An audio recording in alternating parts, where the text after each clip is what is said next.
Assalamualaikum warahmatullahi wabarakatuh. Apa kabarnya teman-teman semua?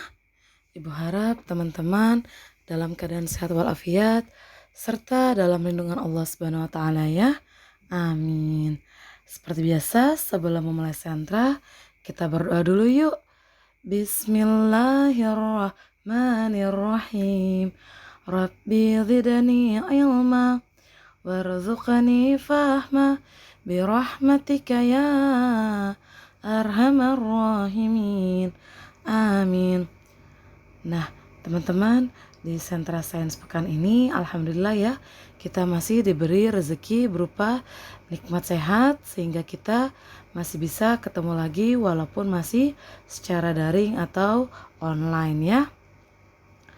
Nah, di Sentra Sains Pekan ini kita masih membahas tema yang sama yaitu ciptaan Allah, topik yang sama yaitu manusia.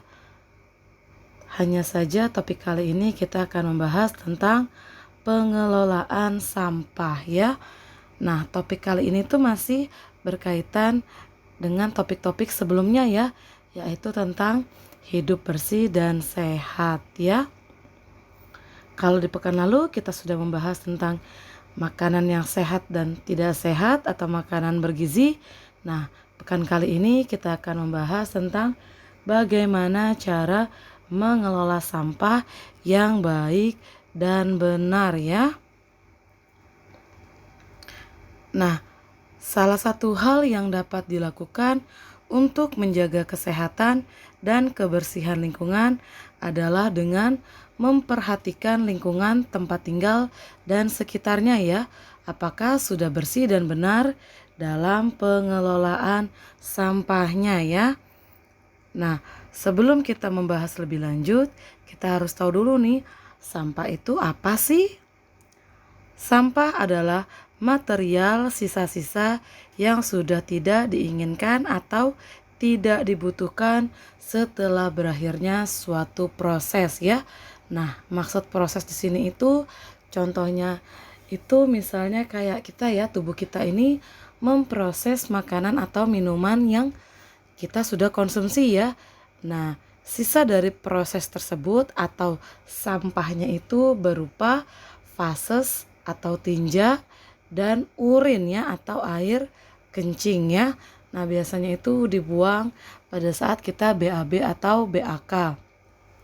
Atau juga contoh lainnya itu misalnya pada saat di rumah mama, ibu, bunda, umi ya itu masak sayur misalnya. Nah, setelah masak sayur itu pasti ada proses sisa sampahnya ya, misalnya sisa batang sayurnya atau sisa kulit dari sayurnya yang sudah tidak terpakai dan dibuang ya teman-teman ya. Seperti itu contohnya. Nah, sampah itu juga ada berbagai macam jenis ya. Nah, Ibu akan jelaskan 3 jenis sampah tersebut ya. Yang pertama itu adalah sampah organik. Yang kedua adalah sampah anorganik atau sampah non-organik. Yang ketiga adalah sampah beracun atau B3 ya. Nah, Ibu akan jelaskan satu persatu. Yang pertama itu dimulai dari sampah organik ya. Sampah organik adalah sampah yang mudah membusuk ya, seperti sisa makanan, sayuran, daun-daun kering, dan sebagainya ya. Nah, sampah ini itu dapat diolah lebih lanjut menjadi kompos ya atau pupuk kompos yang dapat kita manfaatkan pada saat menanam ya, karena pupuk ini bagus sekali ya teman-teman, dapat menyuburkan tanah dan tanaman kita ya. Nah, adapun contoh dari sampah organik itu sendiri ya. Yang pertama itu ada daun, terus kayu, kulit telur, bangkai hewan, bangkai tumbuhan, kotoran hewan dan manusia, sisa-sisa makanan manusia, kardus, kertas, dan lain-lain ya teman-teman. Nah, kita akan pindah ke sampah yang kedua yaitu sampah anorganik ya. Nah, sampah anorganik ini adalah sampah yang tidak mudah membusuk ya. Ini lawannya dari sampah organik ya.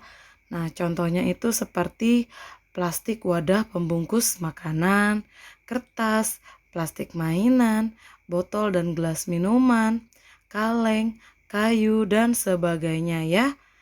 Nah, sampah ini itu juga dapat dijadikan sampah komersial atau sampah yang laku dijual untuk dijadikan produk lainnya ya.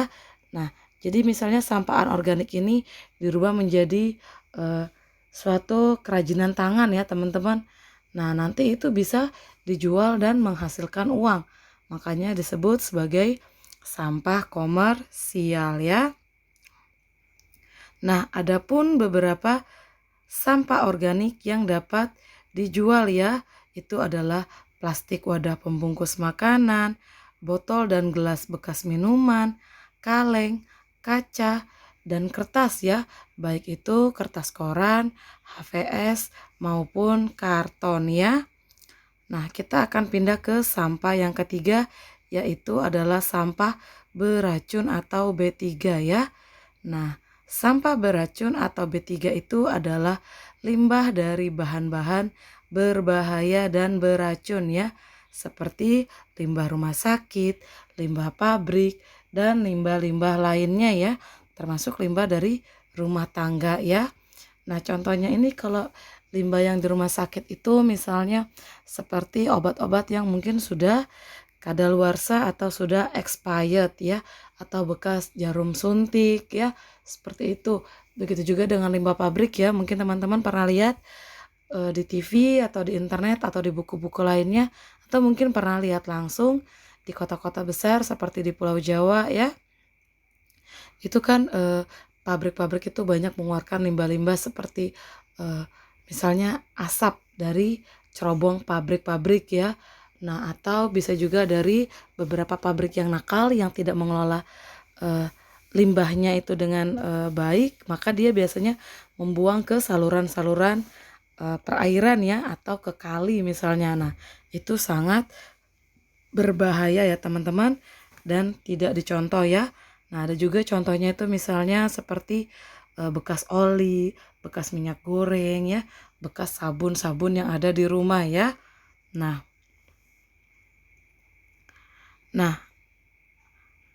adapun dampak negatif sampah bagi kelangsungan hidup manusia dan alam ya, yaitu yang pertama menjadi sumber penyakit ya. Biasanya ini berasal dari binatang seperti lalat, nyamuk, tikus, kecoa, dan binatang-binatang lainnya ya. Ini binatang-binatang yang hobi di tempat-tempat kotor seperti tempat sampah ya. Yang kedua, tercemarnya laut atau perairan lainnya seperti danau, sungai, dan lain-lain ya, yang dapat mengakibatkan kematian bagi makhluk hidup yang berada di perairan tersebut ya. Nah, yang ketiga itu terjadinya pencemaran udara ya, yang dihasilkan dari aroma busuk yang ditimbulkan oleh sampah ya. Nah, yang keempat dapat menjadi penyebab terjadinya banjir ya. Yang kelima, menumpuknya sampah plastik akibat tidak dapat diuraikan oleh tanah ya teman-teman ya.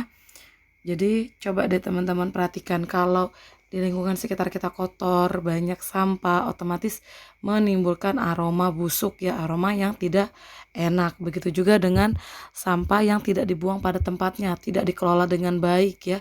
Apalagi sampah-sampah anorganik atau sampah beracun. Misalnya sampah anorganik itu bisa menutup saluran-saluran air ya, misalnya parit-parit ya, sehingga pada saat hujan turun, apalagi hujannya deras dalam waktu yang lama, itu berakibatnya bisa fatal ya, yaitu banjir karena saluran airnya atau paritnya itu menjadi mampet ya, atau tersumbat. Begitu juga dengan sampah plastik ya. Nah, sampah plastik itu sangat susah untuk diuraikan oleh tanah ya, beda dengan sampah organik ya, yang gampang diuraikan tanah menjadi misalnya pupuk kompos ya. Nah, makanya coba teman-teman perhatikan ya. Sekarang kalau kita belanja misalnya ke beberapa tempat seperti minimarket, Indomart, Alfamart, atau Maxi. Nah, kita kan disuruh membawa kantong belanja sendiri ya. Kalau nggak bawa biasanya disuruh beli kantong yang bisa dipakai kembali. Jadi kalau kotor bisa dicuci, digunakan kembali. Tidak lagi menggunakan kantong plastik ya. Salah satu tujuannya itu supaya tidak terjadi penumpukan sampah plastik ya. Nah, adapun penyakit yang ditimbulkan dari adanya sampah itu sendiri ya.